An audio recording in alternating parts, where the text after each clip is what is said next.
உலக அரசியல் சூழலில் பெரும் கவனத்தை ஈர்த்து வரும் அமெரிக்கா ஈரான் பதற்றம் தற்போது ஒரு புதிய கட்டத்தை எட்டியிருக்கிறது. இப்படி இருக்கும் நிலைமையில் எதிர்வரும் 22ஆம் தேதி, அதாவது நாளை மறுதினத்துடன் இந்த ஈரான் அமெரிக்கா போர் நிறுத்த ஒப்பந்தம் காலாவதியாகிறது. இப்படி இருக்கும்போது நாளைய தினம் 2வது சுற்று பேச்சுக்காக அமெரிக்கா உயர்மட்ட குழு இன்றைய தினம் திங்கட்கிழமை பாகிஸ்தானுக்கு பயணமாகிறது. அப்ப இந்த பேச்சு முயற்சிக்கு மத்தியிலையும் ஈரானுக்கு சொந்தமான வணிக கப்பல் ஒன்றை ஹார்முஸ் நீரிணையை முற்றுகையிட்டுள்ள அமெரிக்க கடற்படை கப்பல் தனது கட்டுப்பாட்டின் கீழ் கொண்டு வந்திருப்பதாக அமெரிக்கா நிறுவனம் தகவல் வெளியிட்டிருக்கிறது. அப்ப இந்த விவகாரத்தால் மத்திய கிழக்குல மேலும் பதற்ற நிலை உருவாகி இருக்கிறது. இந்த நிலையில் பாகிஸ்தானில் நடைபெறவுள்ளதான இந்த பேச்சு எதை பெற்றுத்தரப் போகிறது என்ற கேள்வியை எழுப்பியிருக்கிறது.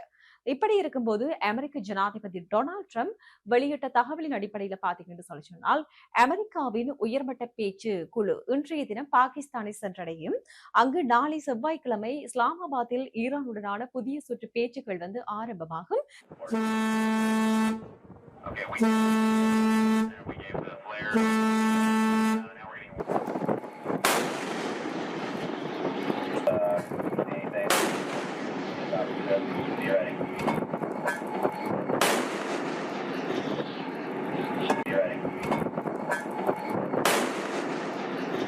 பங்கேற்பார் என்று சொல்லியும் சொல்லப்பட்டிருக்கிறது.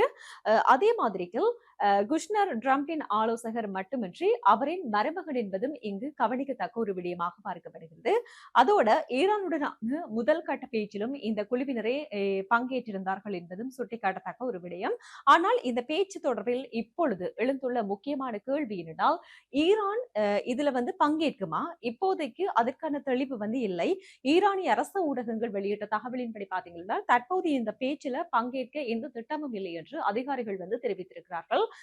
அமெரிக்கா விதித்துள்ள பொருளாதார கடற்படை முற்றுகைகள் நீடிக்கும் வரை பேச்சில் பங்கேற்பதற்கு ஈரான் தயக்கம் காட்டி வருகிறது. அப்ப இவையே இந்த பேச்சை மீள ஆரம்பிப்பதில் எழுந்துள்ள முக்கிய தடையாகும்.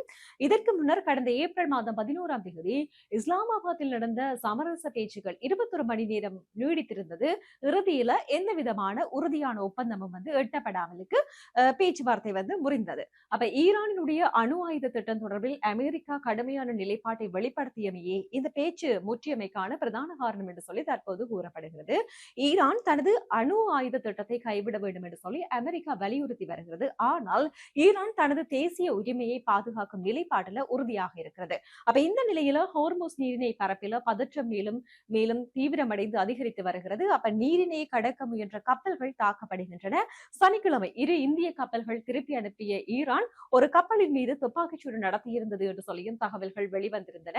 இது தொடர்பில் கருத்து வெளியிட்ட அமெரிக்க அதிபர் ட்ரம்ப், ஈரான் போர் நிறுத்தத்தை மீறியுள்ளது, மேலும் பல வர்த்தக கப்பல்கள் மீது தாக்குதல்கள் நடத்தப்பட்டிருக்கிறது என்றும் குற்றம் சாட்டியிருக்கிறார். இதே நேரத்தில் அமெரிக்க முற்றுகையை மீறி செல்ல முயன்ற ஈரானிய எரிபொருள் கப்பலை அமெரிக்க கடற்படை தடுத்து கைப்பற்றியதாகவும் கூறப்படுகிறது. இந்த நடவடிக்கையின் போது கப்பலினுடைய இயந்திர பகுதியில் சேதம் ஏற்பட்டதாகவும் தகவல்கள் வெளியாக இருக்கின்றன.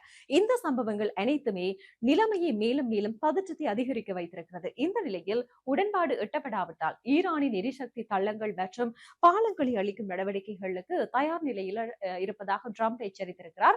மறுபுறம் ஹோர்முஸ் நீரிணை வழியாக செல்லும் கப்பல்களுக்கு சுங்க கட்டணம் விதிக்கும் திட்டத்தை ஈரான் பரிசீலித்து வருவதாகவும் ஒரு தகவல் வெளியாக இருக்கிறது. ஆனால் இந்த திட்டம் நடைமுறைக்கு வருமா என்பதில் உறுதியான நிலைப்பாடு இல்லை. ஈரான் அதிகாரிகள் கூறுவதன்படி பார்த்தீங்கன்னா, அமெரிக்காவின் கடற்படை முற்றுகை, போர் நிறுத்த மீறல்கள் மற்றும் அச்சுறுத்தும் பேச்சுக்கள் ஆகியவை ஒரு சமாதான ஒப்பந்தத்தை எட்டுவதில் தாமதத்தை ஏற்படுத்துகின்றன.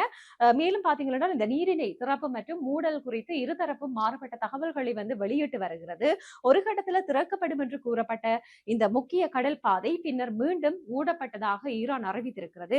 இந்த நிலையில் பாகிஸ்தானில் நடைபெறவுள்ள இந்த புதிய பேச்சுக்கள் உலக கவனத்தை ஈர்த்திருக்கின்றன.